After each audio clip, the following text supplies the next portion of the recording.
So this is day 5 of activating your dreams before 2026.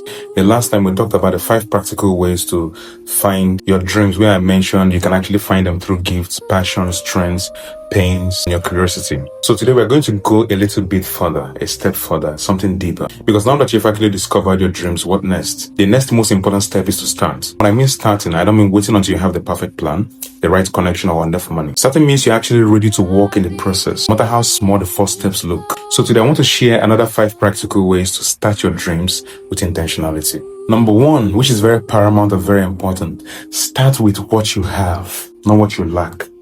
A lot of people are actually waiting for the big break, the big investor, the perfect time, without even starting. I mean, you've not really set anything there. You're actually waiting for the applause already. But the truth is that no dream starts complete. It always starts like something insignificant, yet you are sure that this thing is going to make sense someday. You are sure of the weight, the context. That small thing you have, your phone, your voice, your circle, your free time, your ideas, that's your starting point. What people fail to understand is that very person that usually starts with what they have is always ahead of those who are waiting for what they don't have. As in, 10 times ahead. The world rewards movement, not intentions. So start, even if it's a small whisper, because small beginnings often carry the seed of greatness. Then number 2, let action lead clarity. You need to listen here, because this is very confusing for most people. Most people will never start because they are waiting to understand everything. They want the full plan before taking the first step. But one thing people fail to understand is that purpose doesn't reveal itself at once. It unfolds as its move. You don't need to see the whole staircase if you actually climb. You just need to take the first step and keep going, keep ascending. Action always brings revelation. So if you're actually confused, start now, start anyway. You'll figure it out as you go. You would figure it out very much later. It's going to make sense to you very much later. Number 3, consistency.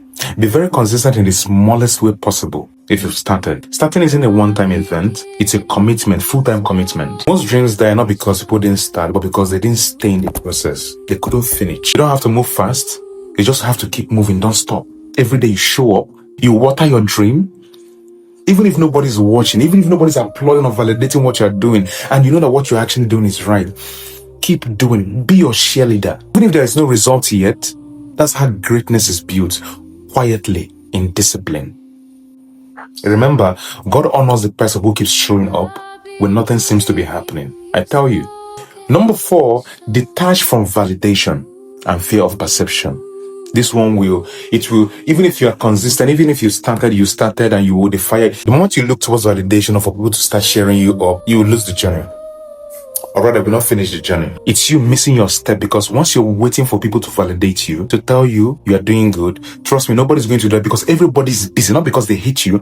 Everybody's busy with their own thing. Even those that are not busy are claiming they are busy. We are in a very fast-paced world. You're going to be your own cheerleader. You're going to be your own friend. You're going to be your own family. You're going to be your own everything. You're going to be your own mentor. The moment you start losing people. The moment you become so committed to your goals and your dreams, you will start losing people. And those people are friends. Friends who used to understand you may not anymore. People who once supported you might go silent. But guess what? That's fine. That's part of the growth. In fact, anytime anybody's actually telling me they're intentional, I usually ask them, tell me the result. What is actually happening in your life? And they tell me, fine, we're having fun, I'm friends. You've not started. It's usually one way I usually tell that you've not started. You will keep losing friends. You keep losing so many people. Many people don't want to grow with each other. They're confident enough to waste your time.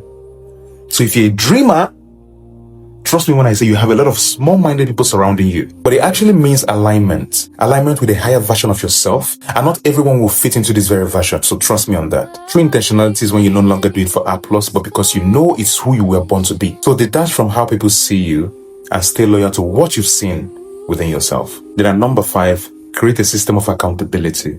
Very important. Dreams usually fade away without structure. You need someone or something to hold you accountable to your purpose. That could be journaling, that could be a mentor. I will always tell people, in as much as in this current world we have, the kind of mentorship we have these days are cowardly, but we still need mentorship to guide us in this very world. And the reason why you need a mentorship is because of how the world is actually wired and how human nature is wired, the complexities of human nature. The biggest study and the most complex and difficult study to ever engage yourself with is studying the human psychology or human wiring.